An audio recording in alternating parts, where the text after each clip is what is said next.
அனைவருக்கும் வணக்கம். ஜி. உமாபதி அவர்களின் தயாரிப்பில் ஏ.பி. நாகராஜன் அவர்களின் இயக்கத்தில் 1973ஆம் ஆண்டு வெளிவந்து மிகப்பெரிய வெற்றி அடைந்த திரைப்படம். நடிகர் திலகம் சிவாஜி கணேசன் அவர்கள் தன்னுடைய அற்புதமான நடிப்பின் மூலமாக மன்னர் ராஜராஜ சோழன் அவர்களை நம் கண்முன்னால் கொண்டு வந்து நிறுத்திய திரைப்படம் ராஜராஜ சோழன் என்ற திரைப்படம். ராஜராஜ சோழன் திரைப்படம் பற்றிய பல சுவாரஸ்யமான தகவல்களை இந்த பதிவில் நாம் பார்ப்போம். மன்னர் ராஜராஜ சோழனின் ஆட்சியும் வாழ்வும் பிரம்மாண்டமானது என்பதை காட்டுவதற்காக தென்னிந்தியாவின் முதல் சினிமாஸ்கோப் வண்ண படமாக ராஜராஜ சோழன் திரைப்படத்தை தயாரித்தார் ஜி. உமாபதி அவர்கள். இவர் அன்றைக்கு சென்னை அண்ணா சாலையில் புகழ்பெற்று இருந்த ஆனந்த் திரையரங்கின் உரிமையாளர் ஆவார். சென்னையில் முதல் 70 mm அகல திரையாக தனது திரையரங்கை உருவாக்கியவர். சிறையில் செக்கிழுத்த செம்மல் வ.உ. சிதம்பரனார், கொடிகாத்த குமரன், வீரபாண்டிய கட்டபொம்மன் போல் நாம் காணாத வரலாற்று நாயகர்களை தன் நடிப்பின் வழியாக நமக்கு காட்டியவர் நடிகர் திலகம் சிவாஜி கணேசன் அவர்கள்.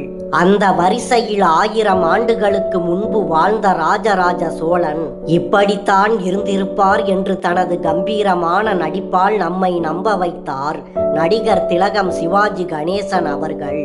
இந்த படத்தில் உரையாடலை அதிகம் நம்பியிருந்த திரைக்கதை என்ற போதும் நடிகர் திலகம் சிவாஜி கணேசன் அவர்கள் தனது உடல் மொழியின் மீது நடிப்பை நிலைநிறுத்தி அதில் மிகையான வெளிப்பாட்டினை கட்டுப்படுத்தி காட்டிய படங்களில் இது முக்கியமான படமாகும்.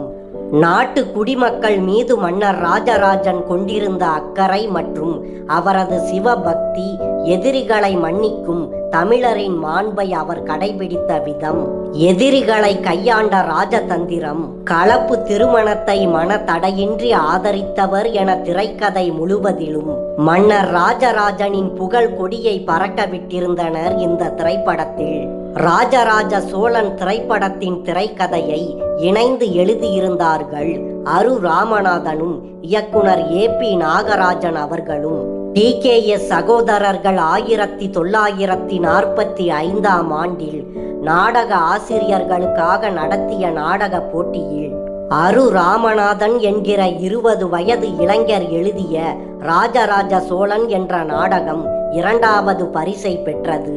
இந்த அரு ராமநாதன் அவர்கள்தான் பின்னாளில் வீரபாண்டியன் மனைவி என்ற புகழ்பெற்ற வரலாற்று புத்தகத்தை படைத்தார். ராஜராஜ சோழன் நாடகத்தை மேடைக்கு ஏற்ப சில மாற்றங்களை செய்து கொண்ட டி.கே.எஸ். சகோதரர்கள் ராஜராஜ சோழன் நாடகத்தை 1955இல் அரங்கேற்றினார்கள். டி.கே. சண்முகம் அவர்கள் மன்னர் ராஜராஜ சோழனாகவும், சண்முகம் அவர்களின் சகோதரர் பகவதி ராஜேந்திரனாகவும் நடித்தார்கள். தமிழ்நாடெங்கும் பெரும் வரவேற்பை பெற்ற இந்த நாடகம் 1500 காட்சிகள் நடத்தப்பட்டன. மேலும் இலங்கை, சிங்கப்பூர், மலேசியா உள்ளிட்ட பல நாடுகளில் மட்டும் 500 காட்சிகள் நடத்தப்பட்டன. திருச்சியில் நடத்தப்பட்ட ராஜராஜ சோழன் நாடகத்தின் ஒரு காட்சிக்கு வருகை தந்து தலைமை வகித்து பாராட்டினார் தந்தை ஈவேரா பெரியார் அவர்கள். இந்த நாடகத்தை தான் திரைப்படமாக தயாரிக்க முன்வந்தார் திரையரங்க அதிபர் உமாபதி அவர்கள். ராஜராஜ சோழன் திரைப்படத்தை தஞ்சை பெரிய கோயில் வளாகத்திலேயே படமாக்க வேண்டும் என தயாரிப்பாளர் உமாபதி அவர்கள் முயன்ற போது அதற்கு மத்திய அரசு அனுமதி தர மறுத்துவிட்டது. ஆனால் உமாபதி அவர்கள் அதற்கெல்லாம் பின்வாங்கவில்லை. கலை இயக்குனர் கங்காவை அவர் நம்பினார். சென்னையின் சாலி கிராமத்தில் இருந்த வாசு ஸ்டுடியோவில் தஞ்சை பெரிய கோயில் செட்டு நந்தி சிலையுடன் பிரம்மாண்டமாக போடப்பட்டது. பிரசாத் ஸ்டுடியோவில் அரண்மனை உள்ள அரங்க காட்சிகளுக்கான செட்கள் போடப்பட்டன. கோட்டை செட்டுகள் வீனஸ் ஸ்டுடியோவில் போடப்பட்டது. ராஜராஜ சோழன் திரைப்படம் தமிழ் சினிமாவின் முதல் சினிமாஸ்கோப் திரைப்படம் என்று முடிவானதும் அந்த படத்தின் ஒளிப்பதிவாளர் W.R. சுப்பாராவ் அவர்கள் மும்பை சென்றார். மும்பையில் இருந்த 20th செஞ்சுரி பாக்ஸ் நிறுவனத்தின் இந்திய அலுவலகத்தில் சினிமாஸ்கோப்பில் படம் பிடிப்பதற்கான தொழில்நுட்ப காப்புரிமை அனுமதியை பெற்றுக்கொண்டார். அந்த காலகட்டத்தில் ஒரு சில தியேட்டர்களை தவிர மற்ற தியேட்டர்களில் சினிமாஸ்கோப் திரையிடுவதற்கான 70 mm லென்ஸ் இருக்கவில்லை. அதை மனதில் கொண்டு 35 mm கேமராவிலேயே கம்பிரஸ் முறையில் சினிமாஸ்கோப்பாக படமாக்கினார் சுப்பாராவ் அவர்கள். அதன் பிறகு ராஜராஜ சோழன் திரைப்படம் வெளியீட்டின் போது அந்த படத்தை சினிமாஸ்கோப்பில் திரையிட படம் ரிலீஸான 115 திரையரங்கங்களுக்கு தயாரிப்பாளர் உமாபதி அவர்களே அடாப்டர் லென்ஸையும் வாங்கி கொடுத்து தொழில்நுட்ப சவாலை எதிர்கொண்டார். இந்த திரைப்படத்தில் ராஜராஜ சோழனாகவும் குந்தவையின் தந்தையாகவும் ராஜதந்திரத்தில் மிஞ்சிய அரசனாகவும் நடிகர் திலகம் சிவாஜி கணேசன் அவர்களின் நடிப்பு நமக்கே நடுக்கம் தரும். ஒரு ராஜா எப்படி இருப்பார் என்பதற்கு ராஜராஜ சோழனை பாருங்கள், வீரபாண்டிய கட்டபொம்மனை பாருங்கள் என்று நமக்கு உதாரணம் காட்டியவர் நடிகர் திலகம் சிவாஜி கணேசன் அவர்கள். ராஜராஜ சோழன் திரைப்படத்தை தமிழில் தயாரித்த போது அதற்கு பல இடையூறுகள் இருந்தன. நடிகர் திலகம் சிவாஜி கணேசன் அவர்களின் நடிப்பில் ராஜராஜ சோழன் திரைப்படம் பெருத்த எதிர்பார்ப்புடன் வெளிவந்தது.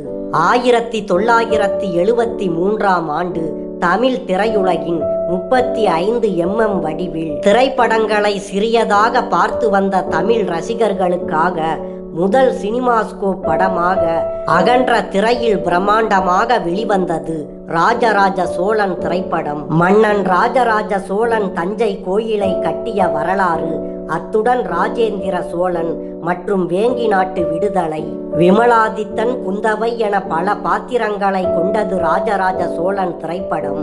மன்னன் ராஜராஜ சோழனாக நடிகர் திலகம் சிவாஜி கணேசன் அவர்களும் அவருடைய மகன் ராஜேந்திர சோழனாக நடிகர் சிவகுமார் அவர்களும், வேங்கி நாட்டு மன்னன் விமலாதித்தனாக முத்துராமனும், குந்தவையாக லட்சுமி அவர்களும் நடித்திருந்தார்கள். மேலும் இரட்டைப்பாடி நாட்டின் குலகுரு பாலதேவராக நம்பியார் அவர்கள் நடித்திருந்தார். மன்னன் ராஜராஜ சோழன் நாட்டை ஆட்சி செய்வதும் தஞ்சை கோயிலை கட்டுவதும் அவ்வப்போது தன் மகளிடம் அன்பு காட்டுவதும் மகன் ராஜேந்திர சோழனுடன் ராஜ்ய காரியங்களை பேசுவதும் மகளை காதலிக்கும் வேங்கி நாட்டு மன்னன் விமலாதித்தனின் சுய கௌரவத்தை மதிப்பதும் அதே நேரத்தில் மகள் விருப்பத்தை கடைசி நேரத்தில் நிகழ்த்துவதும் என்று மன்னன் தந்தை ராஜதந்திரி என்பதை படம் முழுவதும் வித்தியாசப்படுத்தி காட்டியிருப்பார். இந்த படத்தில் நடிகர் திலகம் சிவாஜி கணேசன் அவர்கள் சோழ மன்னனாக இரட்டைப்பாடி நாட்டு குலகுரு பாலதேவர் அவர்களின் சூழ்ச்சி பற்றி அறியாதவர் போல் நடிப்பார். நம்பியாருக்கு கொடுக்கும் முக்கியத்துவம் காரணமாக என்ன மன்னர் இப்படி இருக்கிறாரே என்று இளவரசன் ராஜேந்திர சோழன் மற்றும் குந்தவை உள்ளிட்டோரே வெறுக்கும் அளவுக்கு மன்னர் ராஜராஜ சோழன் நடிப்பார். ஒரு கட்டத்தில் நம்பியார் அவர்களின் பேச்சை அப்படியே கடைபிடிப்பார் சிவாஜி அவர்கள். இதனால் ராஜ்யமே பறிபோகும் நிலை உருவாகிறது. ஆனால் கடைசி நேரத்தில் நம்பியாரிடம் பணியாற்றும் ஒற்றனாக ராஜராஜ சோழனே நடித்தது தெரியாமல் அவரிடம் உளறி கொட்டி சிக்குவார் நம்பியார் அவர்கள். ராஜராஜ சோழன் திரைப்படத்தில் பெரிய அளவில் போர் காட்சிகள் இல்லாவிட்டாலும் படம் முழுவதும் ராஜராஜ சோழனாக நடிகர் திலகம் சிவாஜி கணேசன் அவர்களின் ஆளுமை ராஜராஜ சோழன் படத்தை வெற்றிகரமாக ஓட வைத்தது. அந்த காலத்தில் பாக்ஸ் ஆபீஸில் ஹிட் படமாக இருந்தது ராஜராஜ சோழன் திரைப்படம். இந்த படத்தில் வசனம் படமாக்கிய விதம், சினிமாஸ்கோப் டெக்னாலஜி, குன்னக்குடி வைத்தியநாதன் அவர்களின் இசை, TMS சீர்காழி கோவிந்தராஜன், S வரலட்சுமி ஆகியோரின் நடிப்பும் குரலும் என ரசிகர்களுக்கு விருந்தாக அமைந்தது இந்த திரைப்படம்.